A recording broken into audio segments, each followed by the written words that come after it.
So as you will be aware, I spent around 12 years in retreat. And at that time, I missed a lot of stuff that was going on in the world. I missed several presidents and prime ministers. In fact, I missed the entire first Trump presidency. Our Lama did tell us a few stories about Trump, but somehow I thought he'd got it wrong because he doesn't speak English. It was only once we came out of retreat that I realized that everything he said was true. Also, we missed COVID. I mean, the disease did eventually reach the retreat center, but we were kind of isolated from it, so we didn't know what was going on in the world and how upset people were about being locked up. I mean, when you're in retreat, then you're locked up the entire time, so it made no difference to us. But we didn't understand the severity of the anxiety that people had experienced. When I came out of retreat to return to Canada, then I started to realize that opinions had shifted about Tibetan Buddhism in general. The first thing I noticed was that there was this smear campaign against the Dalai Lama, and I was really surprised.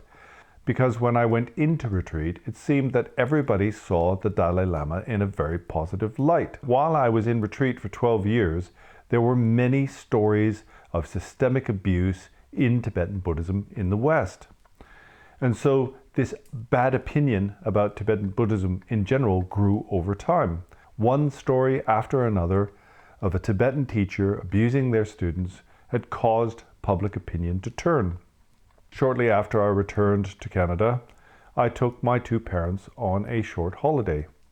We went to a place called Tofino, and while I was walking on the beach, saying some prayers, I bumped into this young Turkish woman. At first, I thought she was interested in Tibetan Buddhism. She was quite surprised to see a Buddhist monk on the beach. However, through our conversation, what I began to realize was that she had a very bad opinion of Tibetan Buddhists. In fact, in the end, it seemed that she had this opinion that all Tibetan Buddhists were pedophiles. However, in 2010, when I entered retreat, it seemed that the general opinion of Tibetan Buddhism was quite positive. I mean, we will all have heard of the stories of Chogyam Trungpa. He was the first Tibetan Lama to travel to the States. In fact, Trungpa and Angkor Rinpoche, my own teacher, established the first Buddhist monastery in the West called Samiling in Scotland. But even then, in those early days, there was a lot of controversy. Now, in general, in the Vajrayana, students excuse the extreme behavior of their teachers, saying that it has something to do with the Vajrayana view. And this is something that I've spoken about in past videos. But to my mind, this is extremely dangerous. It's extremely dangerous to teach high views to people before they're ready. Really, you need a basic foundation in the ethics and philosophy of Buddhism before you even start thinking about high views, like the views that exist in the Vajrayana. Anyway, the issue of systemic abuse is not exclusive to Tibetan Buddhism. In fact, this exists in all religions and spiritual traditions, and it's not even exclusive to religion, because, as we know, in any big institution, there are instances of systemic abuse. Originally, it was my opinion that amongst all of the Buddhist traditions, the Tibetans were the worst when it came to conduct. I had this general impression that in the Theravadan tradition, they kept their discipline more tightly and were less prone to bad behavior, basically. I mean, for example, there are many monastic rules that the Tibetans basically don't keep. They all eat in the afternoon, for example, whereas in the Theravadan tradition, they keep this rule quite strictly. But recently, I've heard a few stories that have changed my mind drastically about the Theravadan tradition and how they keep their conduct. Now, in general, there are two types of abuse that happen within Buddhist traditions. One is physical abuse or violence, and it's usually in the form of punishment or beating, and the other is sexual abuse. Now, when it comes to physical abuse, when I was young, it was still common to use the cane at state schools. I have to say that in my own school this was not the case, because the doctor who established that school had various principles, and one of them was not to beat the children. I suppose you could say he was quite liberal. In my mind, he was actually very conservative and very strict, but they didn't beat the children. But what I'm saying is that it was common not that long ago. It was only abandoned in the 70s, I think, in Canada. But I'm not trying to condone this behavior. The point I'm trying to make is the opinions towards corporal punishment change over time. There is a cultural shift. In fact, these days we seem to be shifting back to this idea that we should use corporal punishment. You often hear people make comments on the way that people are trained in the military, because in the past they were actually quite brutal with the trainees. And these days they're not even allowed to shout at them. So people have this idea that the soldiers aren't tough enough. So we still hold on to this concept that there is some place in the world for corporal punishment. In fact, we go to war, right? In war you kill people. I mean, killing people is worse than beating them. So it's clear, right? In our minds, there is this line that once crossed justifies corporal punishment, even justifies killing. For example, in the States, they still have capital punishment. But anyway, we go to war, we kill people, we generally accept that some people deserve to be mistreated and punished. For example, if we think somebody's from a Venezuelan gang, then it's okay to chain them up and drag them around. And also, there are many people who believe torture is even justified under the right conditions. For example, if you have a terrorist and you need to extract some information, then it's okay to torture them. So we have these different sets of values. Now, although public opinion is shifting on this matter in the West, I think most people believe that it's not okay to spank children. The situation in Asia, however, is very different. If you go to places like India or China, for example, then it's quite acceptable to spank your children. My father's father spanked him, and my father spanked me, and I don't hold it against him. I just see it to be the way that he grew up. In this category of violent abuse, I think you would also have to include verbal abuse. This is also something that's seen to be very negative in the West. In fact, not only are you not allowed to shout at people, you also shouldn't criticize them. However, if you look at the history of Buddhism, then you will see that criticism is seen to be a very important tool. And although we see verbal abuse to be something quite negative, what is clear is that we were often getting into arguments with people, and sometimes we say hurtful things. So for us, there is this line again that once crossed justifies shouting or swearing at somebody. Leaving verbal and physical abuse aside, then what seems to be more reprehensible is sexual abuse. And when I say that, I am not trying to diminish those who have been beaten or shouted at. But especially within a religious institution, then sexual abuse is seen to be totally unacceptable. And especially when it comes to Buddhism, because one of the fundamental principles is to get rid of desire. In fact, it's said that craving or thirst is seen to be the very cause of suffering in the mundane world. And as we know, the monks and nuns are celibate. And although sexual abuse is seen to be so negative within religious institutions, at the same time it seems to be all too common. And this fact is quite disturbing. As I said earlier, then recently I heard some disturbing stories about the monasteries in Sri Lanka. And this was quite shocking to me, because in general I thought the Theravadins were much better when it came to keeping their vows. I mean, in the Tibetan tradition, it's quite common to hear about a teacher who has a girlfriend or a wife, or maybe even several girlfriends. And in the Zen tradition, then some of the monks are actually allowed to get married. For example, in Sri Lanka, there are laywomen associated with the monasteries. They clean clothes, sweep the streets, and cook food, that sort of thing. And often, one of these women will have a child who is supported by the monastery. And so the story goes that one of the senior monks has impregnated the maid. And when the maid becomes pregnant, then the monastery takes on the responsibility of looking after their child. And what this demonstrates clearly is that this issue with sexual misconduct in Buddhist monasteries is not exclusive to the West. But as you may know, then the culture of silence is very strong in Asian tradition. And that's because embarrassment and loss of face are seen to be some of the worst things. So everybody knows what's going on, but nobody talks about it. And this perpetuates and gives a permission structure for sexual abuse within the monastery. But what is far more disturbing in these monasteries are the instances of child sexual abuse. And what I know now is that this phenomena is far more common than I first had believed. In fact, it seems quite common that in a Sri Lankan monastery, two monks may live together as a couple. It's usually an older monk and a younger monk. And also that children experience sexual abuse from a very young age. And not only that, it's extremely common. There are many stories of this. So what I'm saying is, this is by no means a Western phenomena. And the reason why this is all so shocking to us is because we expect the Buddhist monks and nuns to be free of desire and anger. I mean, that's what they're aiming for. The truth is that Buddhist communities are made up of ordinary people. It's not like they're all arhats or realized spiritual individuals. If it was the case that the monks and the nuns themselves were free of desire and anger, then what need would there be for all the monastic rules? In fact, the rules are there because they are ordinary beings, because they do have anger and they do have desire, and they have to study because they also have ignorance.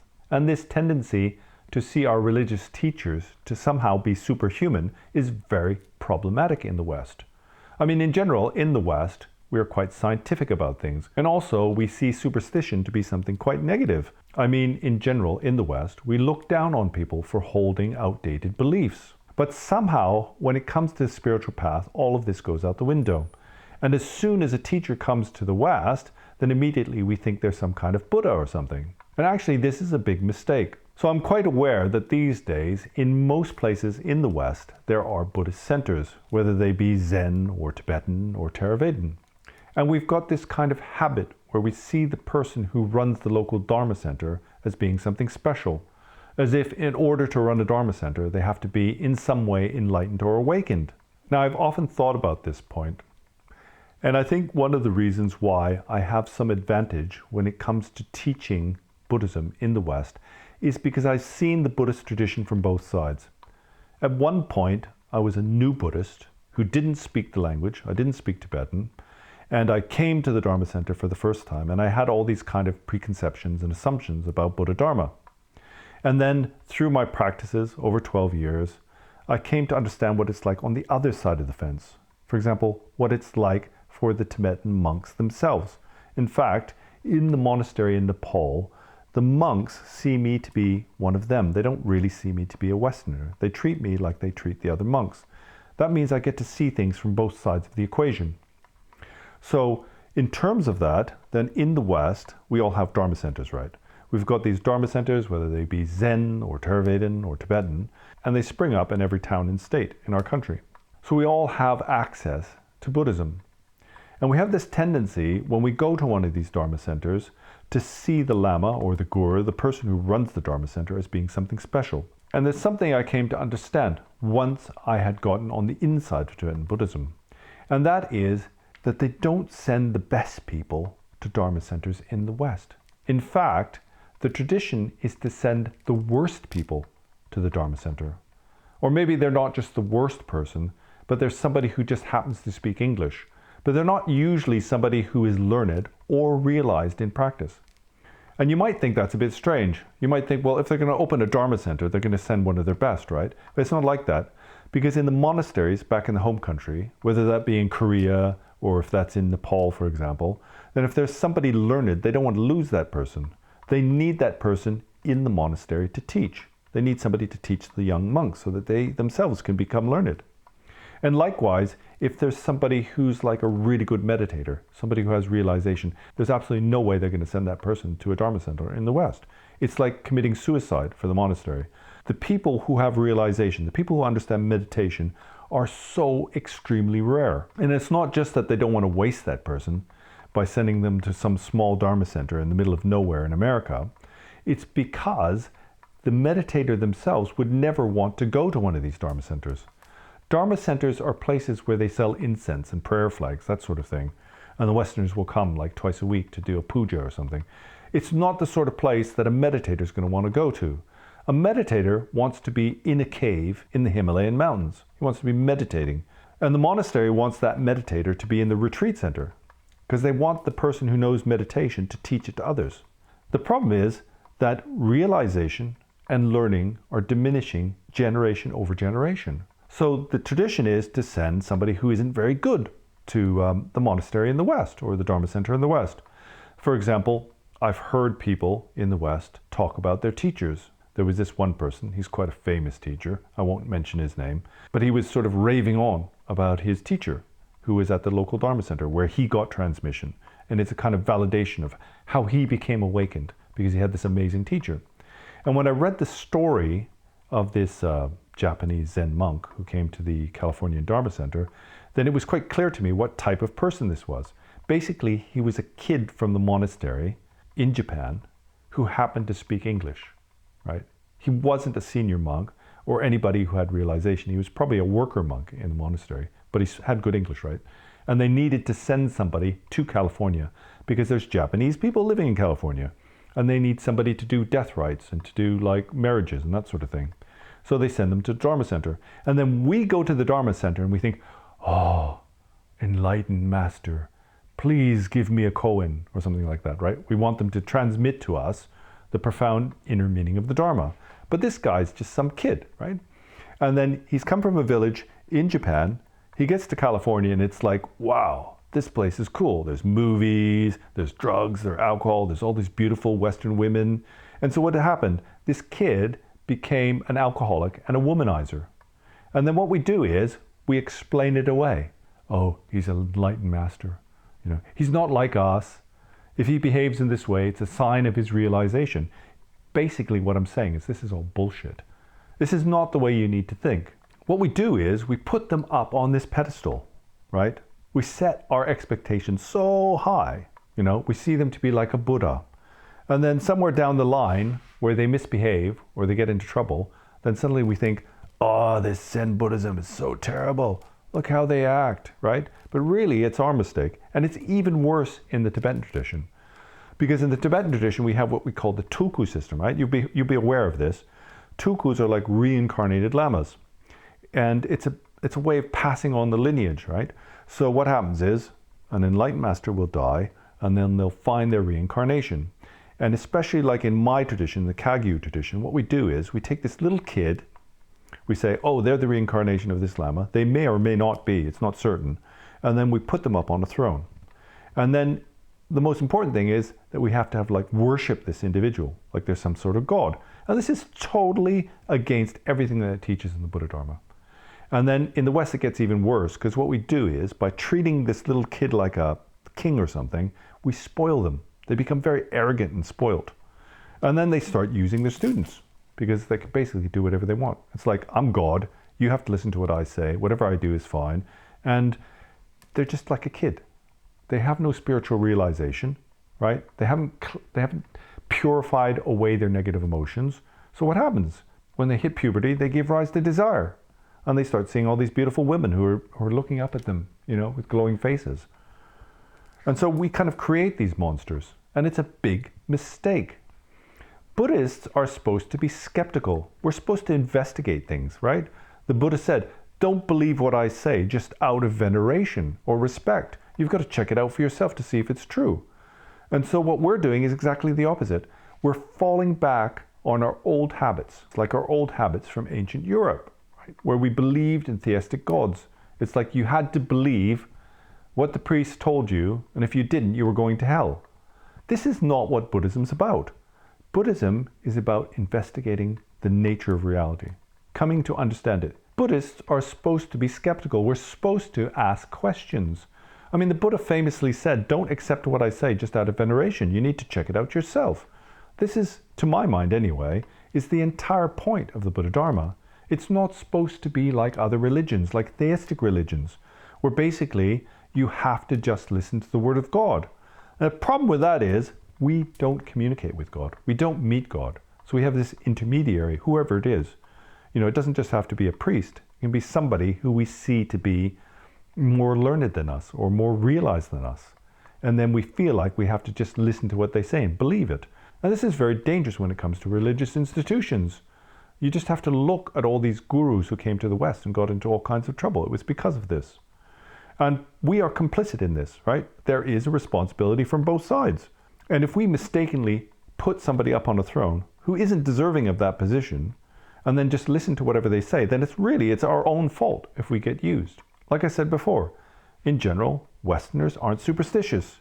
But when it comes to the spiritual path, all of that goes out of the window. And we become mere followers of blind faith. The problem is, and this is whether it's in worldly institutions or religious institutions, if you put somebody so high above others, then it's no wonder there's going to be trouble. No wonder things are going to go wrong. I think this is a bad thing. It's not just like religious teachers, it's people like Elon Musk. His fan base seemed to be somehow superhuman, more than human. People even claim he's from another planet. And because of that, then they just accept whatever he says. But what is clear is he's just an ordinary human being. And as an ordinary human being, he has jealousy, he has pride, he has anger, he has desire, he has all of those things. And because we're not aware of our own negative emotions, then we create narratives to try to justify everything we do. For example, say, well, I'm saving the planet, that's why I'm doing this. You see, I'm doing it for your own benefit. It's a really kind of profound form of gaslighting. And you have to be very careful about this. If you want to know the correct way of going about things, then you should read Patrul Rinpoche's book, Words of My Perfect Teacher. It says right there, from the very beginning, the first thing you need to do is check out your teacher. You have to investigate them.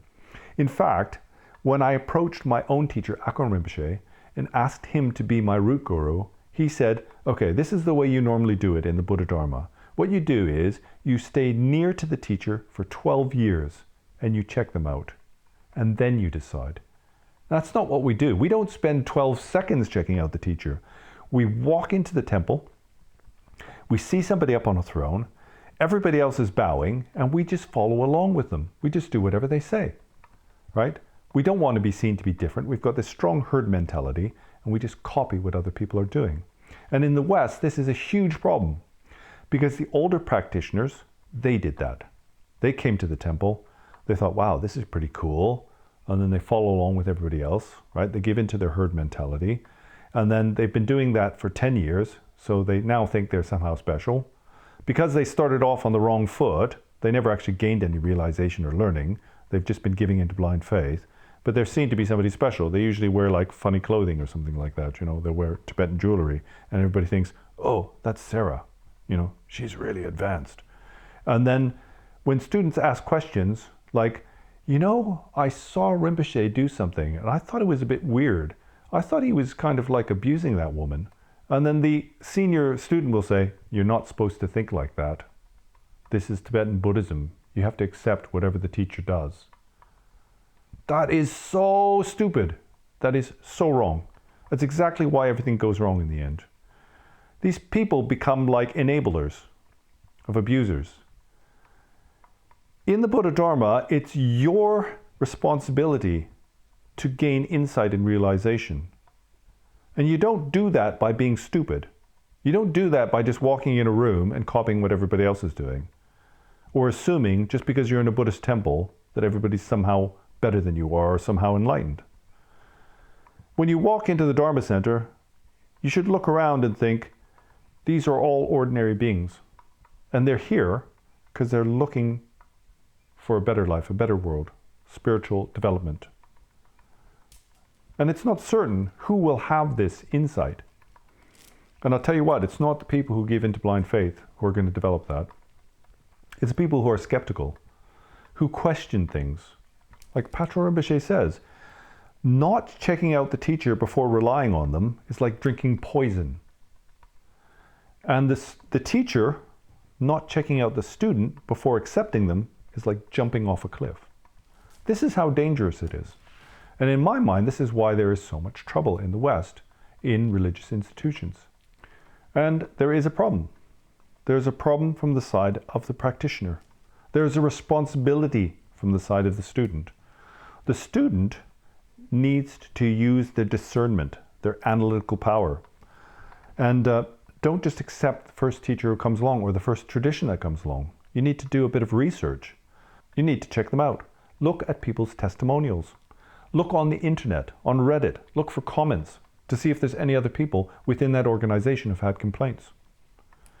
And you need to compare. You need to understand what is the view, conduct, and meditation of this tradition. The view is the philosophy. That's the very foundation of your practice. And in order to understand that view, you need to study, right? You don't just walk into a temple and everybody says, there is no good or bad. We have a high view. Everything is perfect purity. The Guru is Buddha. Why are you going to accept that? Do you believe that view? As I said before, the most dangerous thing is to teach people a high view who aren't ready for it. This is exactly what happened in Osho's community. You know, he'd read a lot of books. He was like a PhD or something like that. He'd read all these kind of books. And so he'd seen all these philosophical ideas and he was copying them.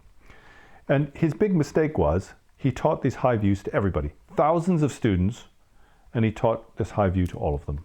right? There's no good or bad, right? You shouldn't have any kind of sexual inhibitions. It's just a disaster waiting to happen if you act like that. There has to be a foundation in your practice. And the very foundation of the Buddha Dharma is the conduct of non-harm and the view of no self or emptiness in synthesis. And within this conduct of no harm, then there's all kinds of restrictions, basically, right? You shouldn't kill, you shouldn't steal, you shouldn't engage in sexual misconduct, you shouldn't lie, that sort of thing. It's like a pyramid. The very foundation is the Theravada. And there they concentrate mostly on conduct. They avoid negativity. Do everything you can to avoid negativity. And then from there you can start building up your view until you get to the golden pinnacle, which is the Vajrayana or the Mahayana view. And if you don't have this foundation, then your pyramid is like an inverted triangle. It's a bit like Windows or something like that. At the bottom there's like DOS, and at the top you've got all these complex applications. The whole thing's very unstable. Your pyramid needs to be this way up, where the base is very broad, very solid, and then you can reach the sky. But we don't get it. When we come to the spiritual path, we're just looking for the biggest and brightest and highest thing, right? We hear these ideas of this elevated consciousness, and we want to go straight there. We want to get to the top of the highest building in the world without using the elevator.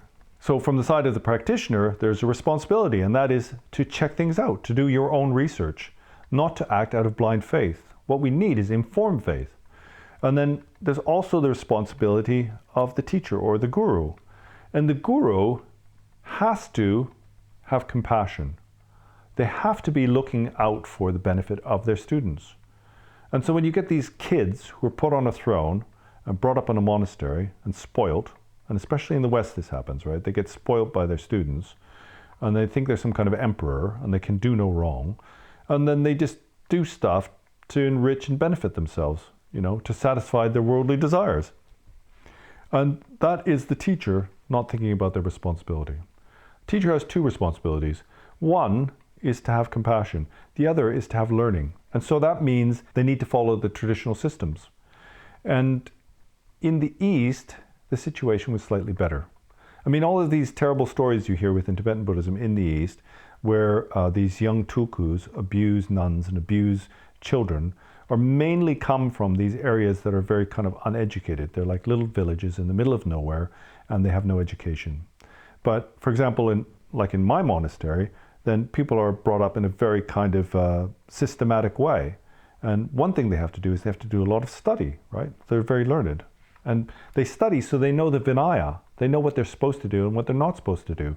The very basis of Buddhist ethics is something called knowing what is right and what is wrong. And so, of course, if you've got these wayward people who have never studied, they don't even know what the rules are, then they won't see that they're doing anything wrong. They're just being like ordinary humans, right? They're giving in to their desire. That's a very negative thing. And I have to say that these young tulkus, these young teachers who are put on thrones, don't really get away with it in Asia so much. Because there's something called, like in Tibetan Buddhism, there's something called the labrang. Labrang is like kind of the office of the religious teacher. And when they're reincarnated, then this office holds a lot of power. And they discipline the young tulku, right? They make sure that this young tulku doesn't get out of line or doesn't get carried away. And what's happened recently with many teachers in the West is they're born in Nepal or somewhere, they're recognized as a tulku, and then the Western students say, oh, come to the West. And they build a big golden temple for them and they treat them really well. And they don't have the labrang. And the labrang is there to keep them in check. They're like tutors, right? It's like there's a servant, a butler, a tutor. They look after the needs of the student in terms of their education, in terms of their conduct, right? The way they live. And so there's these kind of people to keep an eye on them, make sure they don't get up to negative things. And of course, they will also punish them. And I know we don't like corporal punishment in the West, but in Tibetan Buddhism, even the Dalai Lama had a tutor, and it was that tutor's responsibility to beat him if he did something wrong. Like if he was mean to somebody, or if he stole something, then the tutor would have to come up, do 3 bows, 3 prostrations, and then spank him. to make sure he wasn't misbehaving. But the problem with these young Tugus when they come to the West is they have nobody to keep a check on them. And then they start to feel like there's some kind of God. So we create these kind of monsters who can do anything and nobody will ever say anything. And it's really, it's not a good thing and it's really dangerous. But this teacher has a responsibility. And the problem is that these young Tukus don't know what that responsibility is because they've not studied. They've just, basically, they're born, they're stuck on a throne, and they don't have to do anything. It's like if they didn't even know the ABCs, nobody would care. And it's not like that in all schools of Tibetan Buddhism. It's mainly a problem, for example, in the Kagyu school, because for us, the most important thing is this system of reincarnation. And the system of reincarnation, called the Tuku system, is actually quite negative for our tradition. It's causing the destruction of our tradition. Why do I say that? Well, let's look at the Gelugpas. That's the Dalai Lama's own school of Buddhism. For them, the person at the top isn't the Dalai Lama, of the monastery. The person at the top of the Gelugpa school is the one who is most learned. There's a saying, there's an old saying in Tibet. It says, any mother's son can become the holder of the throne. There's something called the Ganden Trippa. That's the person who's actually at the top of the Gelugpa school. And that person, it doesn't matter if they're a peasant, doesn't matter who they are, usually it's not a Tuku, then if they work their way up through the monastic universities and they become very, very learned, then they get this seat. So as you can see, this is a meritocracy. It's not just some sort of hereditary lineage, some sort of weird reincarnation form of nepotism. And it's the same in the Nyingma. In the Nyingma tradition, there are a lot of kind of wayward or careless people, but in general, the person who is at the top of the Nyingma tradition is the one who has the highest level of realization. So if everybody recognizes, wow, that individual has great meditation, they're really realized, then they get the most respect and they have the most authority. And that's the way it should be. That's the way it's meant to be. The Buddha said, quite famously, that it's not about your race or your family bloodline. The most important thing, it's not about whether you're a man or a woman. The most important thing is your training. The one with the highest level of training should be the one on top. So it should be, according to the Buddha, then Buddhism should be a meritocracy. The one who's most learned, the one who's most realized. These are the ones that we should respect. But also venerability is seen to be very important. And this is the case, in authentic monasteries. For example, the head of my own monastery that I was in Nepal is Trengpa Rinpoche, and he's extremely venerable, right? He never got up to any nonsense. And because of that, then people have a lot of respect for them. They know that he's never acted, for example, out of his own greed, right? Because he lived a very humble life, He's a powerful leader of this huge organization, multinational organization, and he lived like a pauper. The Dalai Lama is the same. He lives very simply. And he's never abused his students, sexually abused his students or anything like that. He's very strict. He's a traditionalist, right? So in their monastery, if you misbehave, you get a smack. Whether you agree with that or not, I'm not condoning it. Personally, I don't condone it. I think it's, especially in the West. In Asia, you can't change their culture. But for example, when I was in the monastery, then I was a teacher for the students and I never used physical punishment on them. In fact, I didn't want to. It's something I have an issue with as a Westerner. It's not my place to tell them how to behave. But so this issue of spanking or whatever, that's a different thing. In general, we don't like it in the West, and I don't think there's really a place for it. There has to be a different method when it comes to it. But really, we don't have monasteries here anyway, right? The problem in the East is you might have 300 kids and only a handful of tutors, and unless they're quite strict, then the kids just go crazy.